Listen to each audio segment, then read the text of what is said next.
So you're a man in Somalia with a wife and 3 kids. It's 1991, and the Somali Navy was just disbanded. This is important because the fish that live off the coast of East Africa are super valuable. They're located near a migration route for some of the biggest tuna in the world. And for generations, the people of Somalia relied on fishing for food and money. Now that the Navy was disbanded, there was a huge power vacuum. There was no more Somali military to protect your waters from foreign fishermen. After lifetimes of depending on the ocean for fishing, now anyone could come and take your source of food and wealth. So you're living in extreme poverty, you've got a family to feed, and now everyone else is taking your fish, and your government is not there to defend you. You are on your own, so what do? Well, you take the violence into your own hands. The civil war in Somalia meant that there were always weapons around and everyone knew how to use them. So at first, these men started out as kinda like a neighborhood watch, but for the ocean, to stop foreign vessels from taking their fish. You even called yourself saviors of the sea. But not after long, you realize that hey, I have the ships, I have the guns, these intruders aren't playing fair, so why should we?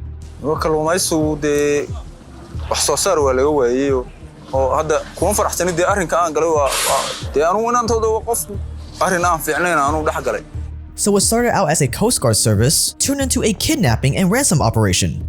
I'm the captain now. Sure, fishing can make money, but boarding a ship, kidnapping the crew, and demanding a huge ransom was much more profitable. And as a newfound pirate, you were making more money than you could ever dream of. Suddenly you go from being a fisherman living in poverty, struggling to feed your kids, to making hundreds of thousands of US dollars. And all you have to do is kidnap a few people, hold them hostage and torture them for a few years, and then boom, you become a millionaire in a country where the US dollar goes very far. There was no turning back. Piracy was the only way to go. Today, piracy is organized, strategic, full-blown criminal operations that use violence, kidnapping, and theft as their entire business strategy. They're young men armed with AK-47s, machine guns, and even night vision goggles, and they have plenty of targets to work with over 20,000 ships passing by Somalia every year. And this is how you can be a pirate yourself.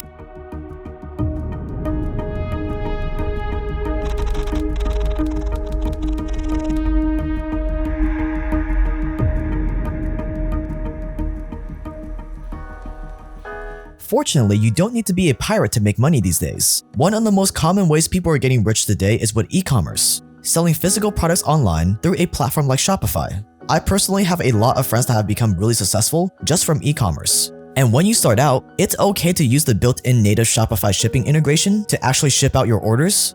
But the problem is, once you start getting more orders in, like 30 to 50 orders a day, that built-in shipping integration just doesn't cut it anymore. You need something more robust to handle that kind of volume so you can continue to make more money.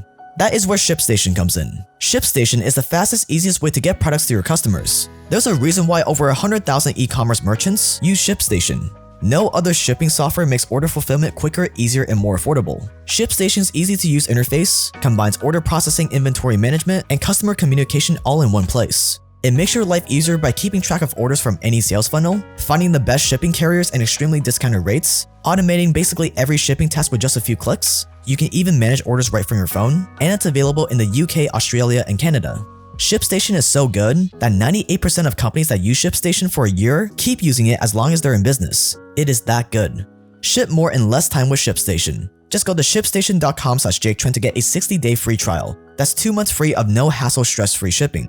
Visit shipstation.com/JakeTran. ShipStation. Make ship happen. Thanks to ShipStation for sponsoring this video. In 2012, an American journalist named Michael Scott Moore was in Somalia conducting research for a book on modern-day pirates, but he got a little bit more than he bargained for. When Michael was on his way back from dropping off his partner at the airport, there was a truck waiting for him at his hotel. At first, he thought there were bodyguards here to protect him, but it was actually 12 gunmen that immediately came over to the side of his car. They shot into the sky, opened the door, and pulled Michael out. The pirates proceeded to beat Michael, break his glasses, and force him into another vehicle before driving deep into the bush. That was the beginning of Michael Moore's life as a hostage to Somali pirates. He would be held captive for 977 days. Yup, more than 2.5 years. He was held on both land and sea during his imprisonments. He even tried escaping once by jumping over the side of a tuna boat at night. During his time being held hostage by Somali pirates, he watched other captives being tortured. The pirates hung hostages upside down from a tree and beat them with bamboo canes. And after 2.5 grueling years, Michael Scott Moore was finally released in 2014. The price for his freedom? A ransom of $1.6 million, an amount that was negotiated down from $20 million to $1.6 million by Moore's mother. And the worst part is that Michael Scott Moore wasn't an outlier. Pirates kidnap people out of the ocean all the time. In 2020 alone, 135 crew members were kidnapped by pirates.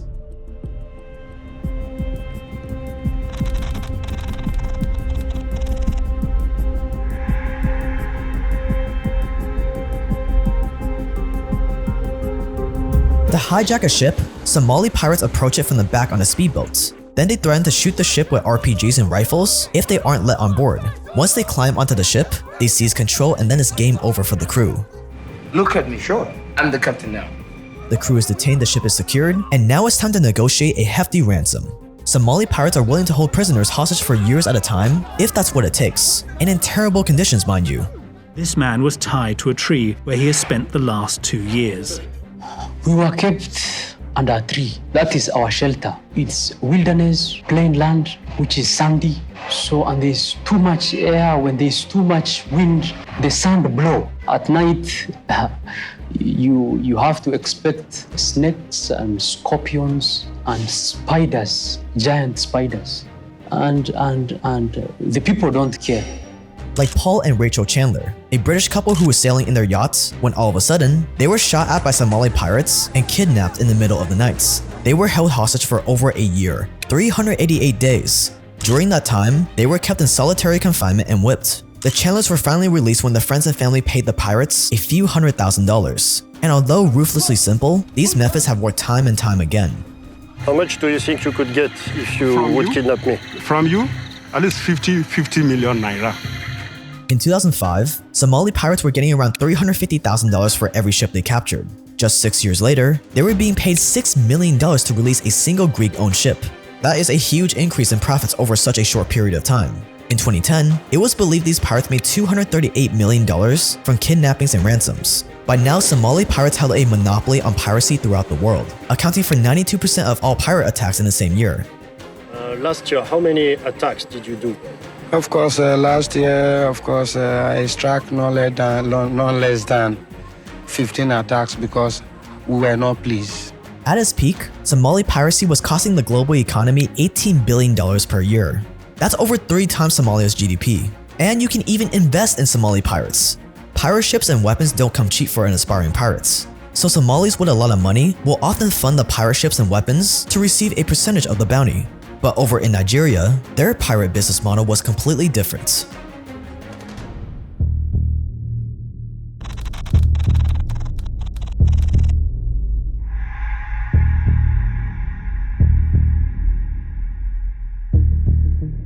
Piracy all depends on where you're located, what's available, and what your pain point is. Take Nigeria for example. 2 million barrels of oil are produced in Nigeria every single day. As of 2019, they're the 9th largest exporter of oil in the world. But none of those billions of dollars goes to the Nigerian people. No, it's going to huge companies exploiting their oil reserves like Shell. If you look at the ground here, you see all this is the crude oil. Look at it, see, it enter into the ground, soak it, draw, look at all over. While companies like Shell and Chevron have built an empire, 70% of the people in their drilling zones were living on less than $1 per day. Despite this, the oil companies refuse to hire any local people. You come to exploit here and you don't want to employ we. That is the major reason why we are doing this. You don't want to employ us and you are exploiting from us. Their homeland was being destroyed by drilling, their livestock died, and they're struggling to survive. If you're a desperate Nigerian male, turning to piracy and stealing oil from cargo ships is a no-brainer. We are sick and tired of this shit. This struggle is not about me. It's all about the Niger Delta people. If this continue, what do you expect from my son? Okay. What do you target? My target is fuel stations, pipelines, the jackets, NNPC, Shell, IG, Chevron. They are my targets. So piracy became a full-blown criminal enterprise in the Gulf of Guinea off the coast of Nigeria, and their business tactics were very violent. For a while, anyone who had anything to do with the oil companies was in danger around this area. In 2012, there were nearly 1,000 attacks on ships by West African pirates. Their methods often involved things like kidnapping, torture, and shooting crewmen. Instilling fear is the name of the game as a pirate, and it was working well for them. They were making a lot of money with piracy.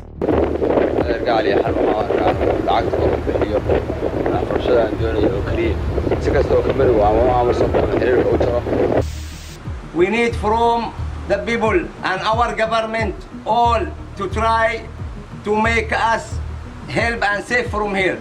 We all have families. In the Gulf of Guinea next to Nigeria, the cost of piracy in stolen goods, security, and insurance is around $2 billion. Pirates in the Gulf of Guinea became so powerful that they literally threatened the entire oil industry.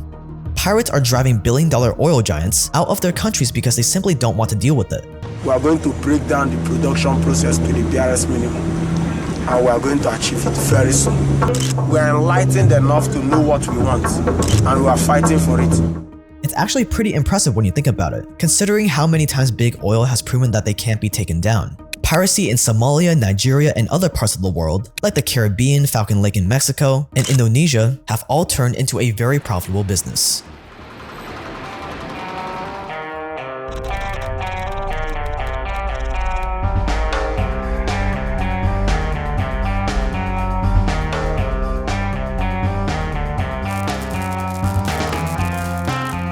In the early 21st century, pirates were a big problem for the entire world, but it reached its peak around 2012, and then slowly diminished when the world got sick of pirates and finally took some action. But it doesn't mean that modern-day pirates have completely disappeared. Things have calmed down a lot, but piracy has been on the rise again in 2020, especially after the stress that the pandemic has put everyone under. How many people? They are 1, 2, 3, 4, 5.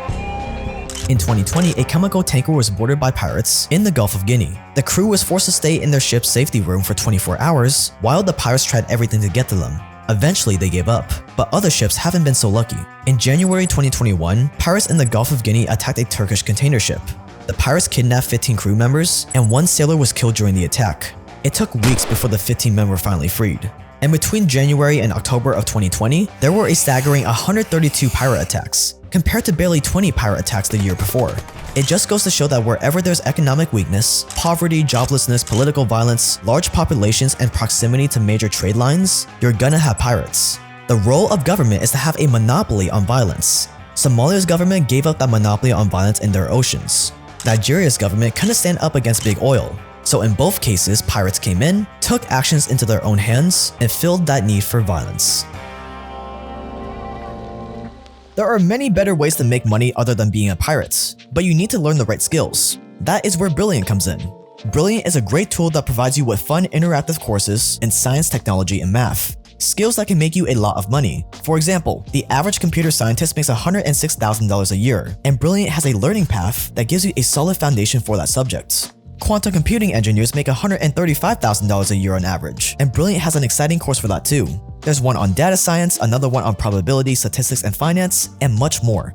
What makes Brilliant different is that it helps over 11 million people truly understand important STEM concepts instead of just memorizing it. Instead of boring lecture videos, you get hands-on courses with interactive problem solving. You never have to worry about feeling intimidated by STEM because Brilliant's courses are presented in bite-sized pieces. You learn at your own pace and never feel pressured, and if you're having trouble with a topic, Brilliant has super detailed explanations that breaks everything down piece by piece for you on the spot. So start learning how to think like a mathematician, mechanical engineer, or data analyst with Brilliant today.